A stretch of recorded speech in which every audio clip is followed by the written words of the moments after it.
देवा बाबा राजस्थान आलेले सगळे आदरणीय गुरुवर्ग, तसेच मंचावरती सगळे बसलेले राजकीय लोक, मोठे मोठे पदाधिकारी, सगळे समोर बसलेले लोक.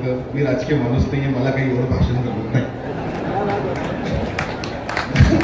मी एक साधारणतः प्राध्यापक आहे, मी एक संस्था चालवतो, त्यासाठी मी एवढं प्रॅक्टिस नाही आहे मला एवढं बोलायसारखी, तरी पण मी प्रयत्न करणार. मला खूप चांगलं वाटलं. बाबाला मी जेव्हा बोललं, हे माझा डोळ्याचा जे कॅम्प आहे तिसऱ्यांदा इथे टुपेवाडी आश्रम मध्ये होतोय. पहिला कॅम्प माझा टुपेवाडीला 2021ला झाला होता आणि देवाच्या कृपेने बाबाजीच्या आशीर्वादाने ज्यापासून मी सुरुवात केली या कामाला हात लावलं, तर आज माझ्या हातातून बाबाजीच्या आशीर्वादाने आणि महादेवाच्या आशीर्वादाने 5000 लोकांच्या डोळ्याची मोठी घेऊन आलेली आहे. आणि गेल्या 3 वर्ष म्हणजे लगेच 2-3 वर्षापासून मी 70,000 लोकांपर्यंत पोहोचलेलो आहे. ही मला खूप एक चांगली आशीर्वाद भेटलेला आहे. आणि मी तुम्हाला सांगायचो की मला जेव्हा मी इथे आलो ना, मला खूप चांगलं बॅनर वाचलं असेल, धनापेक्षा वेळेला महत्व द्या आणि कार येणार नाही. हे जे जेव्हा शेठ म्हणत होतं तेव्हा मी इथे आलो होतो. धन साण्याकडे भरपूर, इथे बसतात लोक आहे ना, साण्याकडे धन भरपूर आहे, पण वेळ आणि हे उभं केलं. आज ते वेळ गेल्यानंतर आता कोणी पण म्हणलं मी करतो तो होणार नाही. म्हणजे मी हे देवाची कृपा आहे, बाबाजीची आशीर्वाद आहे आणि याच्यावरून झालेलं आहे. आणि मी एक आज सांगतो की विशेष म्हणजे मी एज्युकेशनल इंडस्ट्री असल्यामुळे मी का दिलं मी तुम्हाला आज सांगतो.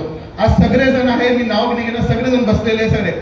आता मी एका याच्यामध्ये गेलो होतो, त्यांनी मला खूप चांगलं उदाहरण सांगितलं. हे रोड आहे, कोणी म्हणतो मी सिमेंटचा रोड देईल, कोणी म्हणतो मी डांबरी रोड देईल, आधुनिक लोक म्हणणार मी सोलारचा रोड देईल, गाडी चार्ज होणार त्याच्यामधून. पण हे जे मंच आहे, ही जी जागा आहे, हे आपल्याला देवाकडचा रस्ता दाखवणारी आहे. अशा लोकांना मदत करणे हे आपलं, माझ्यासारखे माणसांनी सगळ्यांचं एक कर्तव्य आहे. कारण ही आपण शिकवण देऊ शकत नाही. सगळे आपल्या आपल्या फायद्याने आहे. मला असं वाटतं काय देणं कोणी म्हणजे आता म्हणजे वेगळे, पण ही जी जागा हे देणं, कारण बाबाजी जे काम करू लागले आणि बाबाजी जे करू लागले आणि बाबाजी जे सोशल ऍक्टिव्हिटी आहे, समाजसेवा आहे, ही खरोखर शिकणे. आम्ही पण त्यांच्याकडून बोध घेतलं.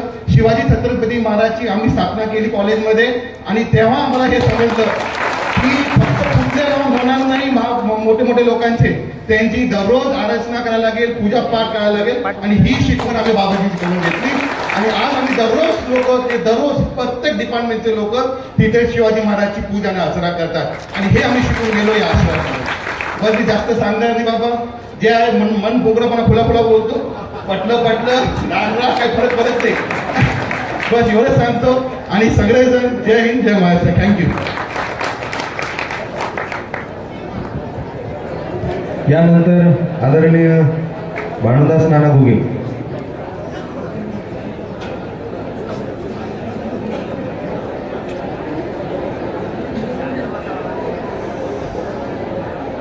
शिवशक्ती आश्रम येथे गेल्या 8 दिवसापासून जे अखंड हरिनाम सप्ताह होत आहे, अशा अखंड हरिनाम सप्ताहाची कार्याचे कीर्तन त्यांच्या अमृतवाणीतून झाले. असे अमोल आनंद महाराज, आपले सर्वांचे आवडते खडेश्वर महाराज, राजस्थान आलेले महाराज, देवा